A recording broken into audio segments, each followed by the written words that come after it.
another Shadow Paladin deck profile. What are you guys? I'm just trying to have the most fun out of Mordred before Revengers come out. So obviously the starter's going to be Dark Goat, because the only other starter that Shadow Paladin has is Full Bow. So run the Goat. For grade 3s,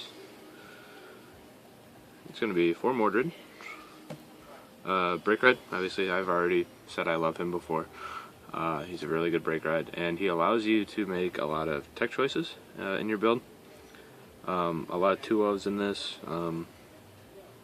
because, you know, he allows you to get additional effects off when you need them, or he just can call a generic unit out to the field. Very good. Excellent. And then 3 Illdona. I'm actually not too sure about Illdona. I mean, this deck is extremely counterblast heavy, so I don't always use his ability. I mean, he's really just there because he has the effect of plus 3k whenever he attacks a Vanguard. And, you know, there are some games where I do get his effect, or I do use his effect, but it's not your standard Illdona deck. That's what's different. So, I'm still curious about him, but otherwise, he swings for good numbers. Grade 2. Like I said, this deck is very counterblast heavy, so I run 4 Curse Lancer. You know, he kind of helps you fix that counterblast, but it's very difficult for it's not very often your opponent lets him hit, so just keep that in mind. But the one thing I really don't have counterblast for in this deck is Illdona late game, so that's not the end of the world. But otherwise, he helps either way. 2 Maka, because I can Break Ride, grab a Maka, counterblast 2 more, grab a unit for a 21k column. Simple as that. That's really the only reason I play her. It's to fill the field where otherwise I couldn't.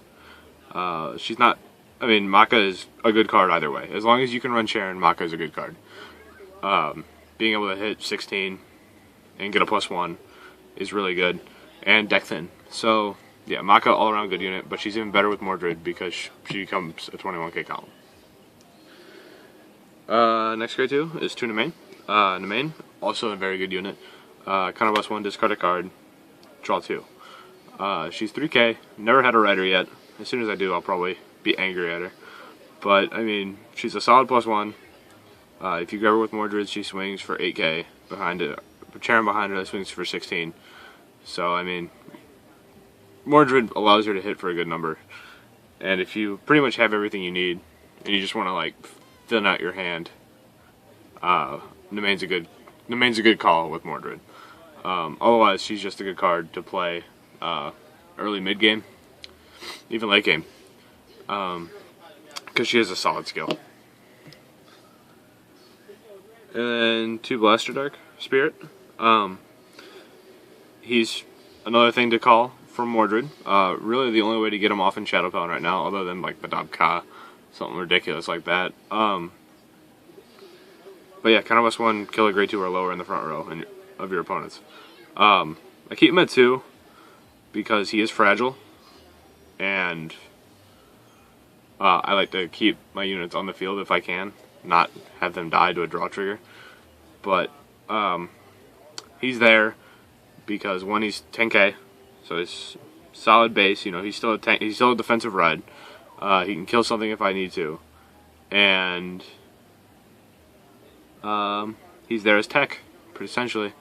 So yeah, I actually always wanted to use Blaster Dark Spirit, never could. And then just 2 10ks. Like I said, I'm not running 4 Blaster Dark Spirit because I like to have not so fragile rear guards, and they're all safe rides.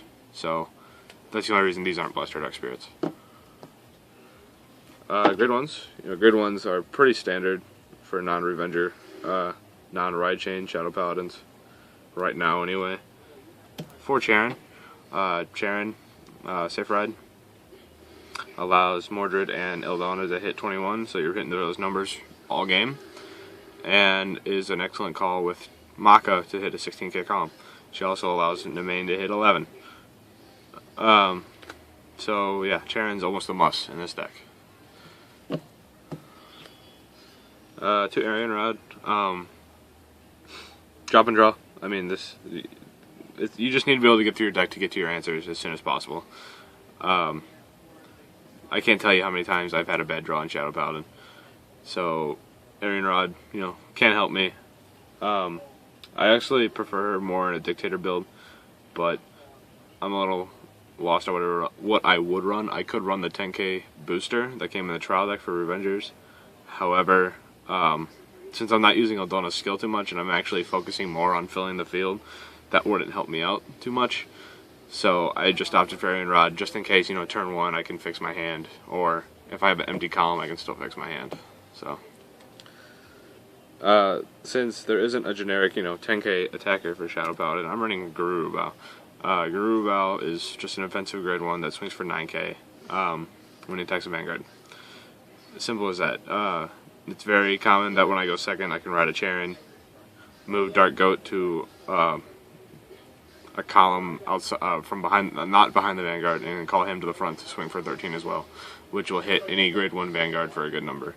So yeah, Qoheleth solid. And if I do end up using Illdonna's skill, it's not uncommon for me to have a column of him and just sack him off, because he swings for 16 like a column, in a column. So yeah. And then, this next 4 should just be obvious, 4 perfects. Just keep running them.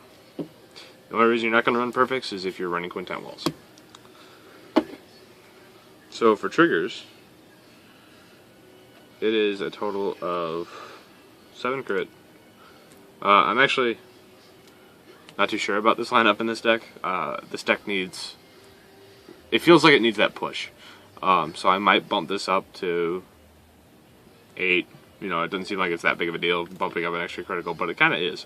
I might also just run 12 crit and say screw it. We'll see. I'm still testing this deck, but I'm comfortable enough with it to put it out for you guys. Again, triggers are always, your preference either way, so don't take my word as law.